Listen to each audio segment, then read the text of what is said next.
abrazo de bienvenida para todos ustedes, señoras y señores, cuando son las 6:55 minutos de la mañana. Esto debía inaugurarse a las 6:45 minutos de la mañana. Pero, mil disculpas, así están las cosas. La ID me comunican que Marcos López está ya con nosotros. Sí, qué buena onda. Si nos dispensa un par de minutos, Marcos, porque yo tengo que transferir algunas inquietudes que nacen de lo íntimo de la gente que amó, veneró, fue leal con el Partido Naranja. Estoy hablando de la izquierda democrática, que está mucho más cerca de la reinscripción. Van a validar 300,000 adhesiones que presentaron ayer para concretar la meta. Yo creo que, rescatado de la inmensa cantidad de firmas de adhesión y militancia, que en los días de mejor fervor naranja se hablaba de 600,000 el número de afiliados, pero de esos, naturalmente, ante la renuencia del doctor Rodrigo Borja, su principal líder y distinguido y querido expresidente de la República, dejó al partido y se nos anima al último. Y entonces ahí está el reto, pues, expresidente. Ahí está el reto. Mucha gente afirma, no solamente de la tienda política de la socialdemocracia ecuatoriana, que usted podría ser tranquilamente un gobierno de paz, de decencia, de ética política, de ética en todos los sentidos, especialmente en la honorabilidad administrativa que tanta falta nos ha hecho en estos 9 años. Si el señor presidente felicita a una señorita de nombre Pamela por haber logrado, Pamela y algún otro conjunto de jóvenes han logrado que pase a estudio y análisis de la Corte Constitucional, de esto nos ocuparemos más adelante, la posibilidad de que retorne como candidato a la presidencia, luego de todo lo que ha ocurrido, el señor presidente actual, Rafael Correa. Y entonces le dice Pamela, ustedes son fantásticas, ustedes pueden mover montañas por la aceptación que ha recibido esa solicitud.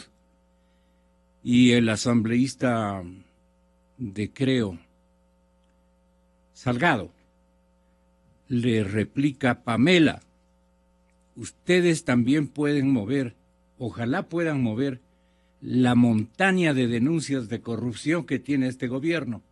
En la réplica política, naturalmente, de Salgado, que yo le recordaré, él va a estar aquí, Diego Salgado, 8:35 con Juan Cubi, Carlos Solórzano y el doctor Luis Verdesoto, para hablar sobre los secretos que eventualmente estaría contando a la justicia mundial, a la justicia latinoamericana, Marcelo Odebrecht, según anuncian en la prensa brasileña. Pero me estoy saltando de un lado al otro.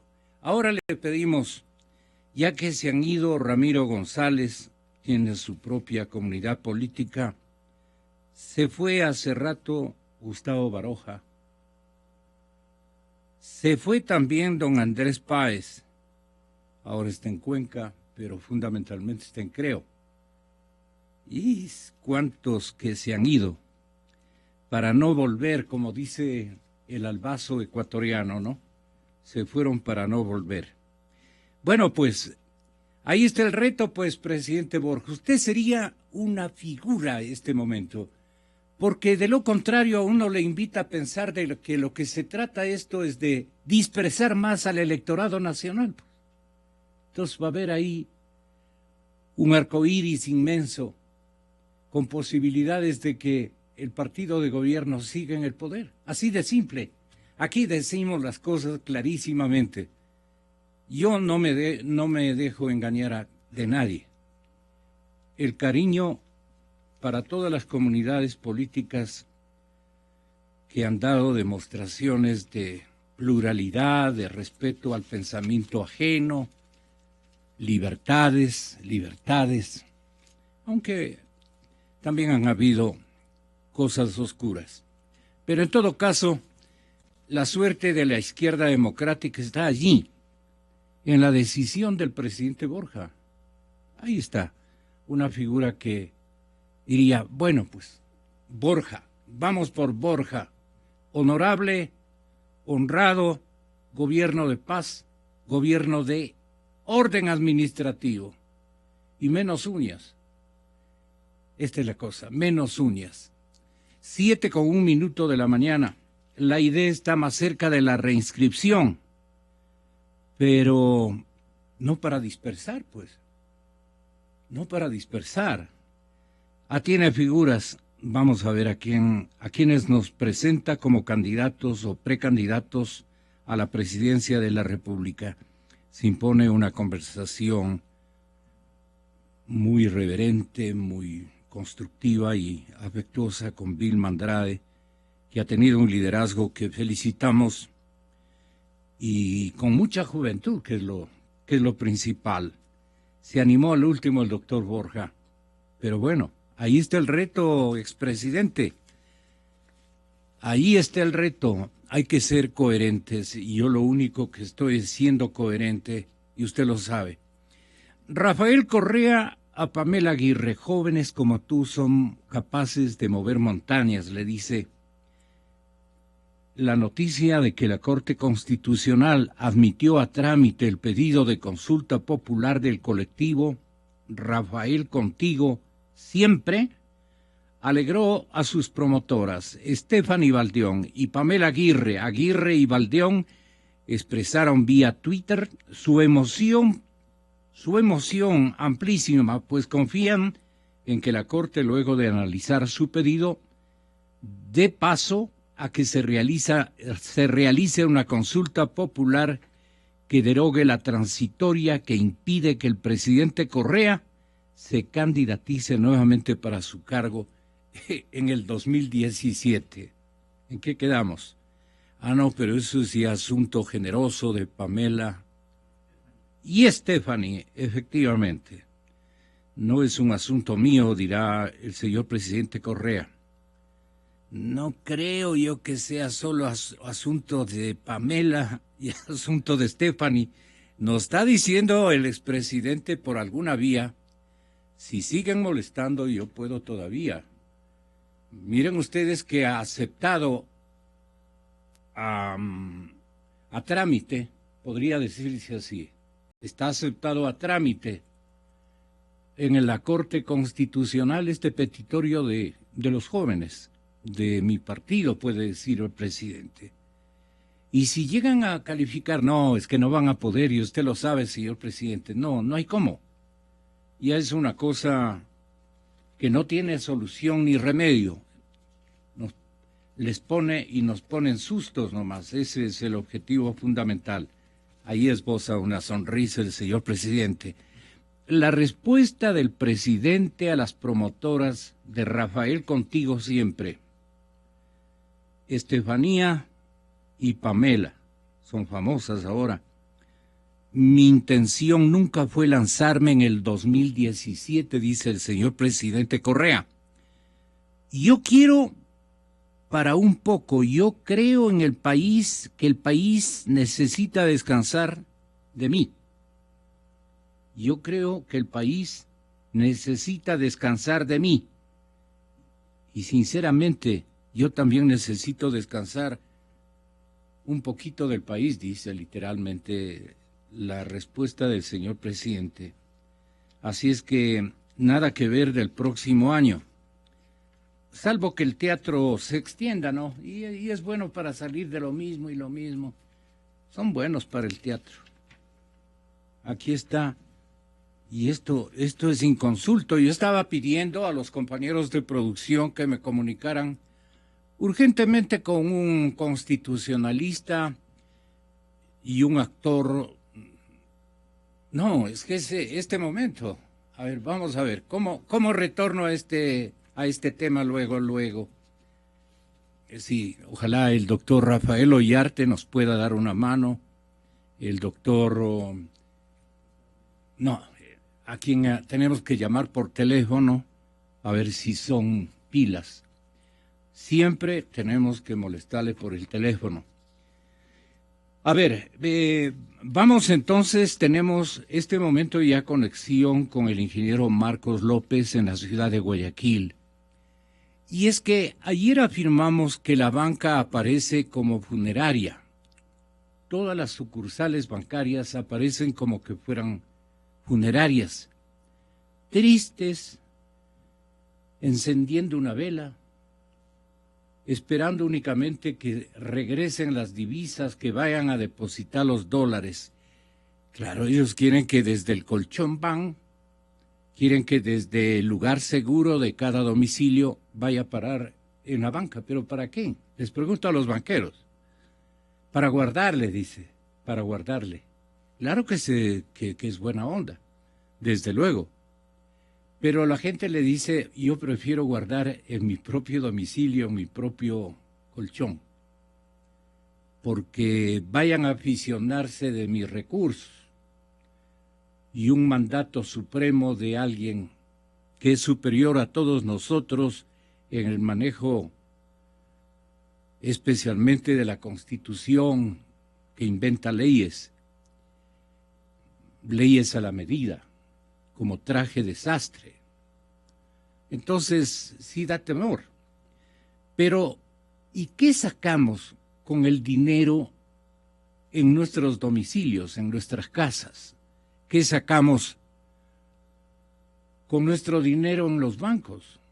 Si los bancos este momento son funerarias, no están ayudando a una reactivación de la economía para nada. Y cuando la gente mantiene esta concepción social de temor, esta sensación, caramba, qué puntería, 1000 perdones. Yo dejé aquí el celular para alguien. Bueno, cuando la gente ve una atmósfera, Marcos, de incertidumbre, la gente lo que hace es, prefiero yo manejar mi dinero. Yo creo que en términos de la empresa media baja y de la empresa más popular, si cabe el término, lo que se está haciendo es guardar el dinero. Pero qué pena, porque necesitamos también en paralelo reactivar la economía. Y la única que puede hacerlo es la banca, con los ahorros. Pero claro, los banqueros dicen, yo lo que tengo digamos, lo que hemos logrado recopilar, lo que tengo en depósitos, lo que tengo en reservas, es y sirve exclusivamente para cuando el clima, la atmósfera financiera cambie y haya confianza, haya credibilidad, haya certeza. Entonces, ahí vamos a patinar un largo trecho, ingeniero Marcos López. Entonces, ninguna actividad va a poder alinearse en una tarea de reactivación, que es lo que más necesitamos, especialmente por la línea del empleo. Ahí está la cosa. ¿Usted tiene algunas informaciones sobre la banca o informaciones o puntos de vista? Y especialmente por la agenda de reactivación económica, no podemos todavía darnos el lujo de pensar en una instancia de reactivación económica. Le preguntamos desde la ciudad de Quito. Ingeniero, buenos días. Tenga la bondad, requerimos de su orientación. Marcos López, Guayaquil.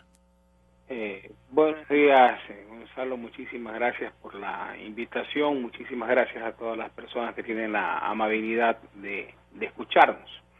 Mire, ya suficientes problemas tiene el país con lo que está sucediendo, suficientes problemas en los que nos ha llevado, en los que nos ha metido este modelo económico, político, y yo diría más político que económico, que durante 9 años, ya casi 10 años, ha mantenido el presidente de la República de una manera, yo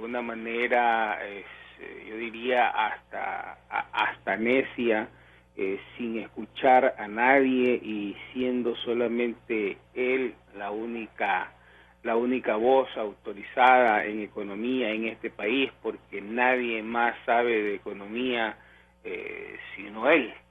Cuando desde hace muchos años todo el mundo hablaba de economía contracíclica, todo el mundo hablaba de guardar recursos para las épocas de vacas flacas. No se hablaba de decir, señor, pare la economía y no haga nada. No se hablaba de decir, no haga hospitales, no haga carreteras. No, de eso no se hablaba. De lo que se hablaba era de decir, usted gaste lo que es extremadamente necesario, pero invite, genere el ambiente de confianza, genere un piso jurídico estable, genere un piso político estable para que la empresa privada, para que la inversión extranjera vea en el Ecuador un lugar en donde se pueda invertir y sea la inversión privada la que reemplace al gasto público y el país arranque y el país crezca y el país pueda generar plazas de empleo que sean estables en el tiempo. Eso era lo que se le pedía, no se le decía al presidente de la República que no hayan hospitales, que no haya carretera y que se guarde toda la plata. No, eso sería ser torpe desde el punto de vista económico. Lo que se le pedía era que prenda 2 motores que son necesarios en la economía y en general en el país hay 3 motores que son necesarios: el sector privado, el sector público y la academia.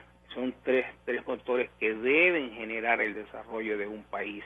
Eso no lo hizo el presidente y ese error lo estamos pagando hoy.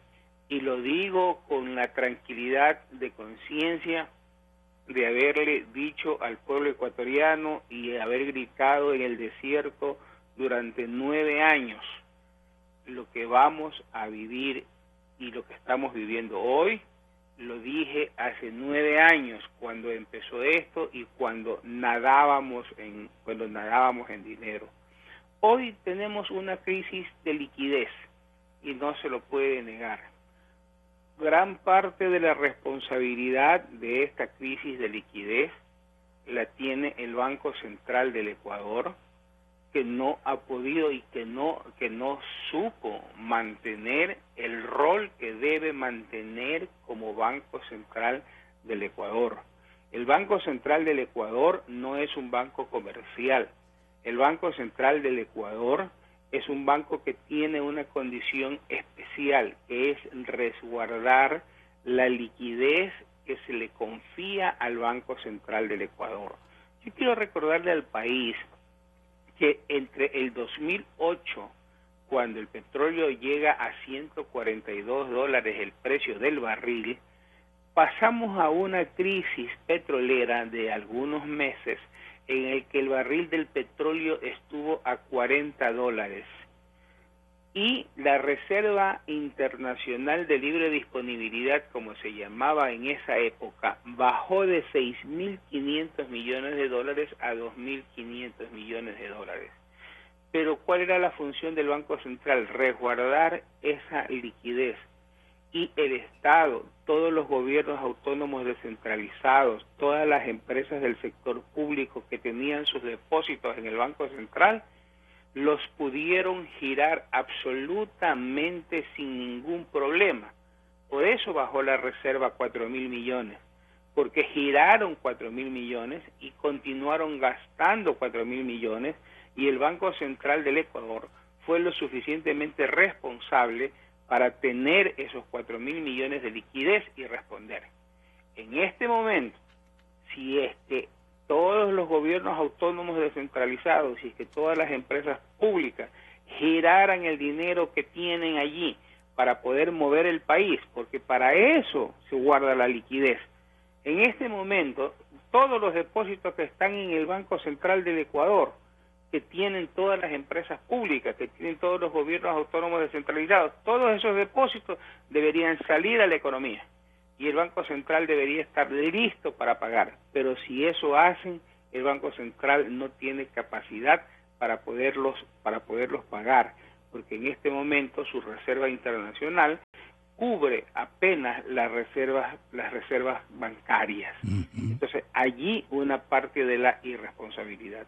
Ahora, ¿qué ha pasado qué pasa con la banca privada? Exactamente, ¿qué pasa con la banca? La banca privada, primero tenemos que estar claros. Los depósitos monetarios, a pesar de que ha habido un nuevo crecimiento en este mes, lo cual da una cierta tranquilidad, porque están habiendo desembolsos del exterior, es decir, nos están dando créditos de alguna manera que van al sistema financiero. Como intermediario. Sí, claro. Pero ha venido teniendo una cierta caída de los niveles de depósito. ¿Pero por qué?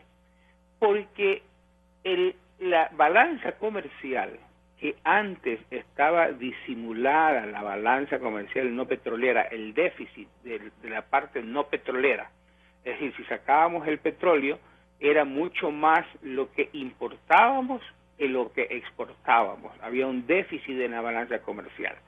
Con los precios que tenía el petróleo, ese problema estaba oculto.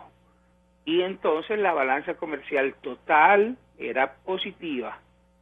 La balanza comercial total, ¿oculto en qué? Oculto atrás del precio de petróleo alto. Se cae el precio del petróleo y se desnuda la realidad del país. Y la realidad del país es que este gobierno no hizo todo lo necesario para hacer que las exportaciones crezcan, porque no es que las importaciones son malas, las importaciones son buenas, pero para soportar las importaciones hay que hacer que las exportaciones crezcan en el país, y esa tarea no se hizo de fomentar todo el sector exportador, no se lo hizo. Entonces hoy lo que está sucediendo es que más es lo que importamos que lo que exportamos, cuando esas importaciones tienen que pagarse de algún lado. ¿Y de dónde se pagan? Se pagan de los depósitos monetarios, porque los importadores tienen una cuenta corriente de la cual giran y pagan sus importaciones. Los exportadores, a su vez, que tienen que traer el dinero al Ecuador, porque el Banco Central se los captura en el exterior y se los pone en el banco local, en el Banco Central del Ecuador, y luego en un banco local. Entonces entran a los depósitos monetarios también. Pero si lo que sale es más que lo que entra, lo lógico es que el saldo va disminuyendo. Entonces allí está la fuente básica de estas potenciales caídas de los depósitos monetarios. Ante eso, la banca lo que ha hecho es tomar como experiencia lo que ya ocurrió en el año 99, donde se mantuvo el tema de fomentar el sector productivo. Vino el niño del 95, los activos de riesgo, especialmente de la banca costeña, realmente se habían deteriorado. vinieron las famosas auditorías internacionales y tenemos los resultados que ya sabemos que tenemos del año 99, en que desemboca toda esa crisis. La banca aprende de esa historia y dice, a ver, hay ocasiones en las que el sector financiero navega sobre mares tranquilos y puede navegar a toda máquina. Hay ocasiones en las que el sector financiero navega en mares tormentosos y ese barco tan gigantesco que es el sector financiero no es un botecito que puede girar rápidamente, sino que tiene que girar muy lentamente. Entonces allí es donde el capitán toma el mando y maneja en estos campos tormentosos, en estos mares tormentosos. Y en esos mares tormentosos, obviamente, lo primero que sufre es el crédito. ¿Por qué? Porque tengo que comenzar a resguardar los depósitos. Tengo que comenzar a pensar en ese mar tormentoso en que la gente puede entrar en pánico y puede querer su dinero.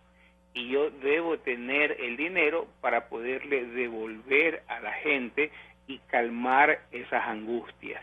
Entonces, eso es lo que ha hecho la banca. Estar en una posición líquida, porque estamos en un mar tormentoso en la que todo el mundo está asustado. Nadie sabe para dónde ir. Y si se nos ocurre ir a sacar la plata de los bancos van a tener un fondo de liquidez, van a tener las reservas para poder pagar y poder decir, tranquilícense que aquí está su dinero. Pero obviamente no se pueden hacer las dos cosas al mismo tiempo. Mantener tranquilo al depositante y también alimentar el crédito, porque el crédito se alimenta con los depósitos monetarios. Seguro. Entonces son las dos caras de la misma moneda. No puedo mantener contentas las dos caras. En este momento de mares tormentosos hay que hacer lo que está haciendo la banca. Decir, señores depositantes, tranquilo, aquí no pasa nada, nosotros tenemos la los dineros están los dineros están seguros. Usted quiere su dinero, tome su dinero. Usted quiere retirarlo, aquí está su dinero, retírelo, no tenemos ningún problema. Problema será si mañana en todos los bancos comenzamos a hacer fila, todo el mundo, le metemos pánico a esto y todo el mundo va a hacer fila, obviamente no hay sistema financiero en el mundo que resista lo que se llama un riesgo sistémico. Claro, las prioridades nacionales. Número 1, Ecuador está destinado a seguir con la dolarización. Esto está asegurando en una página íntegra del diario El Universo, edición de este día viernes, esta figura económica que es Francisco Salles, uno de los impulsadores en Ecuador de la dolarización. Así lo atribuye el cronista de diario El Universo. Bueno, esta es una parte. La otra parte, en cambio, es que tampoco el gobierno puede estimular una reactivación económica. Tenemos informes de que el gasto corriente estatal se ha contraído en un 15%. Esto lo está anunciando este día viernes Diario Expreso, con Wendy Mazú. Y entonces dice que con la chequera más delgada, el gobierno se vio forzado a recortar sus gastos corrientes, sueldos o consumo de bienes y servicios. Eso habría que inventariar. Habría realmente que constatar. Porque dice Wendy, no le quedó de otra, pues la única fuente, los impuestos recaudados que por ley puede usar para pagar esos rubros, se vinieron cuesta abajo al caer un 19% los 2 primeros meses de este año en relación a igual tramo del año 2015. Entonces, pese a que el gobierno redujo su gasto corriente total un 15%, el costo de su plantilla creció ligeramente. Un escenario. La obra pública, naturalmente, afectadísima. Pero ahí no queda la cosa. El señor presidente comienza a a echar tijera. No queda más, y perdonen por la forma como lo digo. A echar tijera. Hay caída de recaudaciones, hay ajuste, hay caída de impuestos. O sea, si antes se recaudaba 80, hoy se está recaudando, digamos que 50. Habrá que hacer recortes también a los GAD, a los gobiernos seccionales. En eso están desde hace algunas horas. Y entonces yo tengo este momento en línea directa al señor alcalde, por ejemplo, de la ciudad de Guaranda, exactamente. Le saludamos a Ramsés Torres, estoy con el señor ingeniero Marcos López, un distinguido analista de fondo con residencia académica y personal en la ciudad de Guayaquil. Así es que quiere oírle y queremos oírle entre todos, Ramsés, a ver si usted nos dice, ¿y ahora cómo ustedes van a reprisar el uso de las tijeras? ¿Qué les correspondería hacer? Y más o menos qué porcentaje podrían recortar, especialmente de obra pública, lamentablemente de obra pública. El Ejecutivo ha enviado un proyecto de reforma para ajustar las asignaciones a municipios al tenor de los precios petroleros. No es a Guaranda le vamos a quitar el 25%, a Santo Domingo de los Colorados, ahí hay más necesidades, le vamos a recortar 15%. A la ciudad de Guayaquil no le vamos a recortar nada porque el señor alcalde puede enojarse. No es así la cosa, ¿no es cierto? Tiene que ser un modelo de recorte muy ejemplar, muy ecuánime, considerando algunas variables. El presidente Correa, al enviar este proyecto de reforma, porque es un proyecto de reforma al Código Orgánico de Organización Territorial, Autonomía y Descentralización, COTAD, para que los recursos que reciben los gobiernos autónomos descentralizados, los GATS, se ajusten con base en el precio real del petróleo. ¿Ahí qué puede pasar, Ramsés? Señor alcalde de Guaranda, buenos días. El saludo fraterno, Gonzalito, a su invitado, a los ciudadanos y las ciudadanas que nos escuchan en el Ecuador y en el mundo a través del Internet, realmente preocupados, ¿no? Porque primero hay que referir que las asignaciones a los gobiernos autónomos centralizados no son una dádiva de ningún gobierno. Es el cumplimiento de lo dispuesto en la norma constitucional. Recordemos el artículo 271 de la Constitución o el 192 del Código Orgánico Territorial de Autonomía y Descentralización. Ya en la proforma presupuestaria para el año 2015 se contemplaba 3.253 millones de dólares para los GAT por concepto de participación de aquel 21% de los ingresos permanentes y el 10% de los ingresos no permanentes del Estado Central. Yo creo que acá hay que actuar con mucha objetividad. Me parece desatinada y a lo mejor no objetivamente analizada la propuesta de reforma que está siendo planteada, porque la afectación sería importante en la obra pública. Hoy precisamente me encuentro en la parroquia rural de San Luis de Pambil, en el cantón Guaranda, y aquí las obras de saneamiento, agua potable, alcantarillado sanitario y fluvial se dejaron de hacer hace muchos años. Entonces estamos trabajando en reactivar también obras importantes y trascendentales que, dadas las circunstancias, tendríamos que inviabilizar en atención a lo que está sucediendo en el país, Gonzalito. El Ecuador, a través de su frente petrolero, va a ser un impulsor de algunas decisiones entre los países de América productores de petróleo. Pero si por A o B circunstancias se produce un desplome del precio del petróleo con el que se aprobó el presupuesto general del Estado, el asunto se pondría mucho más delicado. Pero seamos optimistas, con un petróleo estable, y tiene razón el señor alcalde de la ciudad de Guayaquil, señor alcalde de Guaranda, en el sentido de que él dice, nunca nos han hecho participar en esta última temporalidad, especialmente de los recursos hidrocarburíferos que llegan a la caja fiscal. No ha sido ese el parámetro, pero el presidente ha escogido eso como parámetro. ¿A usted le parece, ingeniero Marcos López, que ese es el mejor mecanismo referente a hacer un cambio, un rediseño de las asignaciones a los GATS? Mire, Gonzalo, dice alguien que la furia del que no tiene plata es peor que la furia del loco.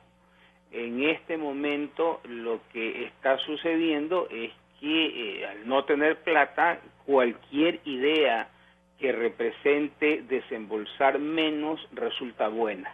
El presidente de la República, después de gobernar 9, 10 años y de obtener 13 PhDs entre los honoris causas y los obtenidos en las aulas, resulta que recién se da cuenta que presupuesto viene de la palabra presuponer y que por lo tanto se puede ajustar y que no se debe trabajar en base a presupuesto, sino en base a la realidad. Sí. De eso no se acordó cuando el petróleo estaba a $142 el barril, y de decir entonces ahora le voy a subir las asignaciones como simplemente he presupuesto que el petróleo va a estar a $80 y me ha llegado a 142, entonces ahora sí les voy a dar más plata a los GATS.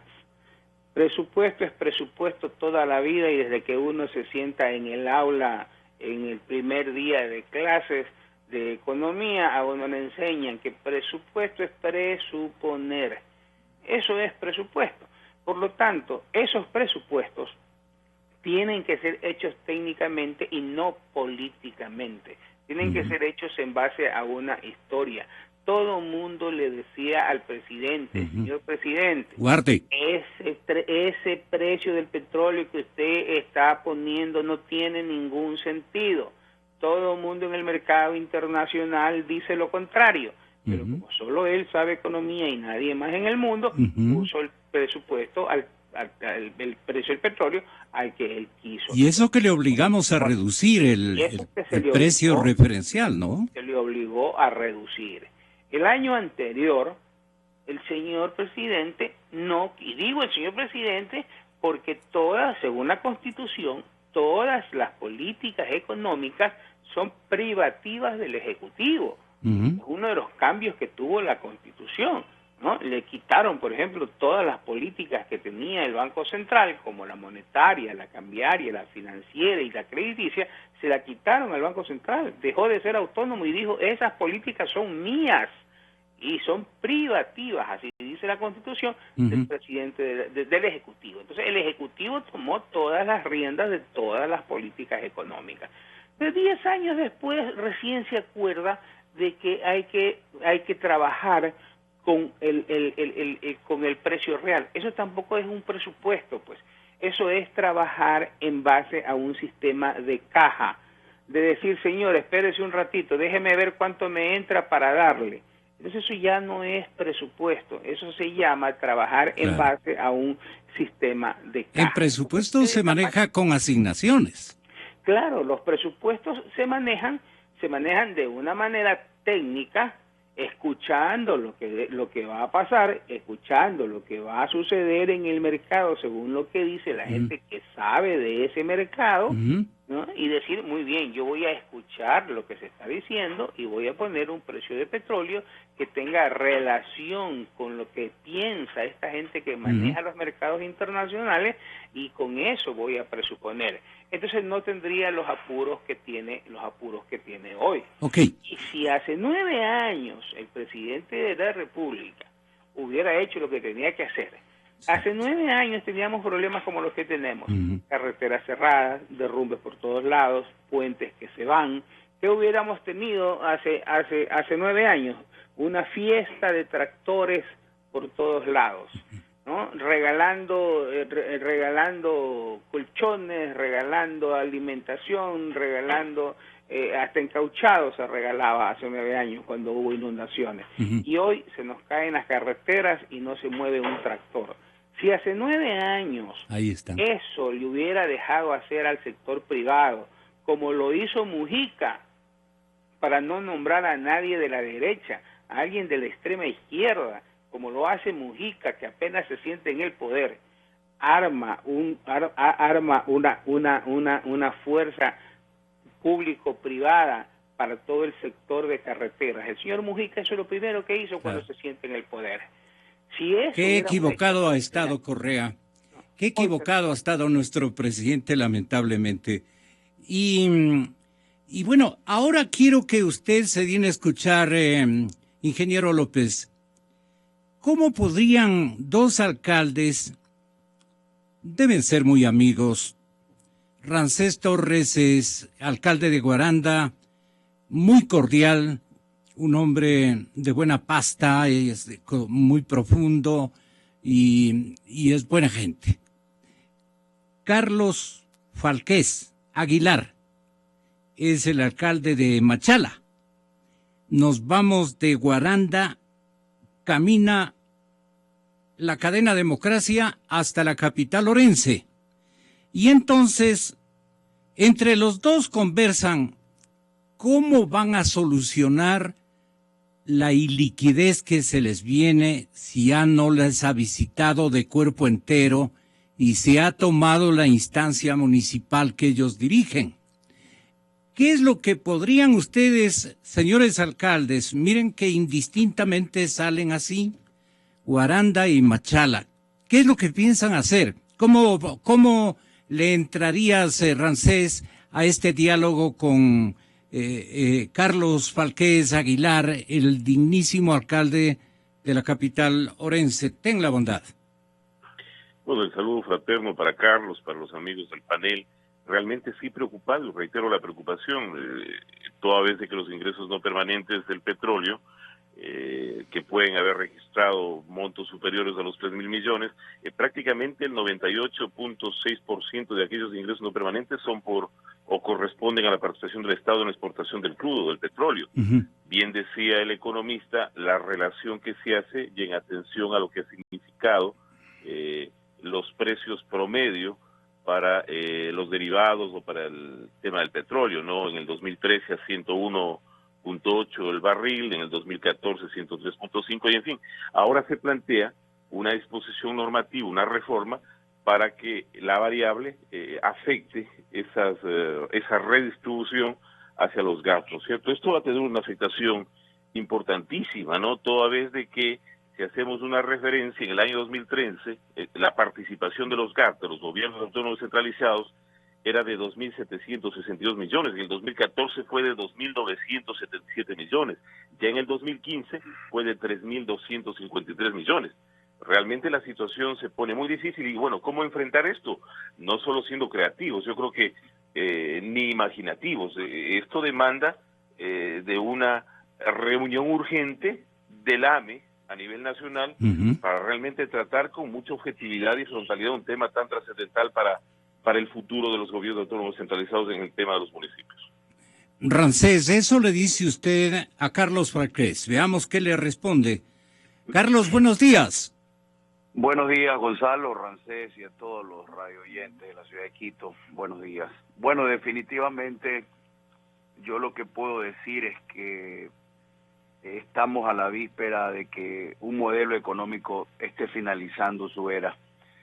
Definitivamente ya pasaron las épocas de las vacas gordas cuando el precio de un commodity, como es el precio del barril de petróleo, se haya caído en el mercado internacional y que nosotros los ecuatorianos, en este caso los machaleños, tengamos que pagar la manera irresponsable. La factura prácticamente, ¿no? Pagar la factura de la falta de previsión. Sí, desafortunadamente este modelo político, que yo lo catalogo como un modelo político obsoleto, caduco, nosotros en su momento sabíamos y hablábamos con otros alcaldes de la misma tendencia, que esto se iba a terminar. Y mira, nosotros afortunadamente no somos una provincia deficitaria, no somos una provincia que generamos déficit. Al contrario, a los machaleños se nos llevaron el aeropuerto, se nos llevaron la administración del puerto, el segundo puerto más importante de Machala. Y ahora, pues, definitivamente vamos a pagar los platos rotos por la manera irresponsable como otros manejaron y como este gobierno ha manejado el país. Nosotros no deberíamos pagar la factura del señor presidente de la República, pero bueno, ya se anuncian cambios. Primero dijo que iba a haber una reducción de $200 millones al presupuesto de los municipios. Ahora dice que va a cambiar el modelo de las asignaciones, sino que vamos a depender del precio del barril de petróleo. Eso significaría entonces que los municipios, unos más que otros, van a sufrir, porque si hay municipios que no se han preocupado por el modelo, un modelo eficiente, eficaz en función de los gastos, de reducir al máximo los gastos y de maximizar la inversión. Nosotros como municipio de Machala tenemos el modelo de que 1.5 de cada $10 que le ingresan a esta administración y a este municipio son destinados al gasto corriente, y $8.5 de cada 10 son destinados a la inversión y a la obra pública. Fantástico, felicitaciones, alcalde. Entonces, gracias, Gonzalo. Entonces, nosotros nos estamos preparando porque con este gobierno todo se puede esperar. Lo importante es que tengamos que ser pacientes, porque ya nos queda poco tiempo para que el Ecuador pueda decidir cómo redireccionar una vez más, ya que el país ha pasado por épocas y etapas muy difíciles. Esta no puede ser la excepción. Los ecuatorianos hemos sido valientes porque hemos pasado por cosas muy duras, y esta también será una de las batallas duras al pensar que este modelo económico tiene que terminar. Me da pena que el presidente ahora le pase la factura a los gobiernos seccionales, cuando nosotros no dependemos del ingreso de la venta del barril de petróleo. Nosotros no dependemos del precio del crudo en el mercado internacional. Somos dependientes de los ingresos fijos que tiene este país. Ahora recién el presidente se acuerda cuando él tenía que haber ajustado primeramente su cinturón, haber reducido las sabatinas, haberle dicho: presidente, venda los aviones y acostúmbrese a viajar en vuelos comerciales con su delegación, como lo hacen otros presidentes en el mundo. Venda algunos medios de comunicación que no le sirven, porque por ahí podría también estar la solución. Reduzca la burocracia, reduzca el gasto corriente, reduzca la cantidad de gente y que no le sirve. Pero, sin embargo, él cree que tiene la razón, y todavía muchos ecuatorianos lamentablemente le creen, y creen que el modelo económico que maneja el presidente de la República es el idóneo, cuando es el que nos está llevando a una debacle. Algunos dicen, los ecuatorianos no conocen de fondo realmente qué es lo que está pasando.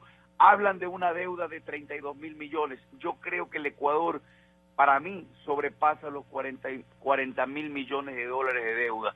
Hay que ver y hay que preguntarle al presidente: presidente, ¿a usted no le entregaron un país en estas condiciones? ¿A ustedes no le entregaron un país con esta deuda pública sobre estos niveles? Estamos ya llegando al 35% del Producto Interno Bruto. Pregúntele al presidente y a este gobierno en qué condiciones va a dejar este país. Ojalá y Dios quiera que esta explosión económica no se vaya a llegar a niveles mucho más de las que estamos en este momento. Pero yo lamento, pero igual nosotros, el municipio de Machala, no ha reducido ni ha bajado la obra pública. Tenemos, gracias a los machaleños que han sido conscientes que los recursos de la administración del Cabildo sean reinvertidos en obra pública, en salud y en educación. Por lo tanto, esperemos, estemos a la espera. A los machaleños les he dicho, aquí el señor Correa, los machaleños, no puede venir a decirle que les ha dado obra, porque lo único que le ha dado a esta ciudad es las asignaciones, que por cierto están atrasadas, porque él no puede venir a decir que a los machaleños les ha dado dinero, recursos para obras adicionales. Todo lo que se ha construido en 10 años para Machala ha sido gracias a las aportaciones y al pago de los impuestos de los ciudadanos. Pero me parece haberle oído en estos últimos días al señor presidente mencionar, por ejemplo, hemos triplicado, dijo justamente ayer, hemos triplicado asignaciones a los gobiernos locales. Hemos triplicado. Pero en épocas difíciles debemos ajustarnos el cinturón, ha señalado el primer mandatario. Ramsés, alcalde de Guaranda, con esto nos despedimos y muchísimas gracias. Tu comentario, Ramsés. Bueno, realmente el saludo fraterno, reitero, un año muy difícil, un año complicado, pero hay que referir indicadores macroeconómicos, ¿no? Porque no se trata de decir que se nos ha incrementado, es precisamente esta variable y el precio del petróleo. Pero y en las circunstancias actuales hay que cumplir conforme a las disposiciones normativas de orden constitucional y legal, Consuelito. O sea, no es esta una dádiva, y el referir que la transferencia significa la buena fe de un gobierno, ¿no? Estas son disposiciones que están normadas en la Constitución. Habrá que analizar, reitero, yo convoco, si se quiere, a que analicemos los alcaldes y culminemos que la Asociación de Municipalidades del Ecuador nos convoque a una gran asamblea en la que realmente de manera frontal se traten estos y otros temas, o sea, porque hay que respetar las diferencias, pero en función a las coincidencias, y creo que todos vamos a coincidir en la necesidad de precautelar los intereses ciudadanos, porque las transferencias o los recursos que nos llegan a los municipios, a los GAT, no están en función de ningún conflicto de interés, sino del trabajar en función del bien común de los ciudadanos y las ciudadanas. No podemos afectar la obra pública, y vamos a trabajar en función de su objetivo, como lo refería Carlos, pero sin embargo, ya que ello es necesario que nos reunamos los alcaldes, ya lo hemos hecho en alguna oportunidad, y hay temas que tienen que ser tratados en el seno de la Asociación de Municipalidades del Ecuador para tomar decisiones de manera colectiva, ¿no es cierto? Acá no se trata de que en la percepción ciudadana se piense de que lo que se procura no es sino una acción de desestabilización, ni mucho menos, es realmente defender los intereses ciudadanos de aquellos ciudadanos y ciudadanas que votan en un proceso electoral por sus mandatarios. Muchas gracias a todos. Señor presidente, a usted le toca. Abogado Neboda, a usted también le toca. No se puede gobernar un país sin flexibilidad. Nos caen los precios del petróleo, las asignaciones de los gobiernos locales son en función de esos precios, y tengo que darle no el precio real, la asignación en función del precio real, sino en con lo que se aprobó el presupuesto. No pueden hacer recortes de lo que no existe. Cuidado, quiero el señor ministro, hacer recortes de lo que existe, porque eso sería pretender darle forma legal a la apropiación indebida de parte de los impuestos. Este año el presupuesto se aprobó con $35 el barril. El 2015 se aprobó con casi $80. Tuvimos la mitad, $40, pero tuvimos que pagar como con $80. Entonces creo que todos debemos compartir el peso de las dificultades. Esto es una apropiación indebida. La conceptualidad de esa ley sería ilegítima, porque sería para pagar la farra fiscal pretender que la obra pública y los servicios públicos de la gente, especialmente de los pobres, se posterguen. Entonces se va a hacer una reforma, se piensa presentar una reforma para que las asignaciones a los gobiernos locales, como es obvio, sea en función del precio real. Se puede estimar en $35 el presupuesto. Por eso se llama presupuesto. Pero después hay que confrontar eso con la realidad, pues hay que hacer ajustes. Se trata entonces de poner esa reforma. Si no, no se puede manejar un país. Se presupuestó tal cosa, te equivocaste, te fregaste, tú solito te fregaste. A mí me da lo que se estableció en el presupuesto. Las leyes son muy claras. Aprobado el presupuesto en materia de impuestos, en materia inclusive petrolera, que en este caso está en cero, entonces no afecta, vale cero para esta discusión. El porcentaje correspondiente tiene que ir a los cabildos. Esto no es cuestión de decir, no creo que voy a poder cumplir. Y segundo, jamás podría ser una ley retroactiva, sino para el futuro. Exa FM.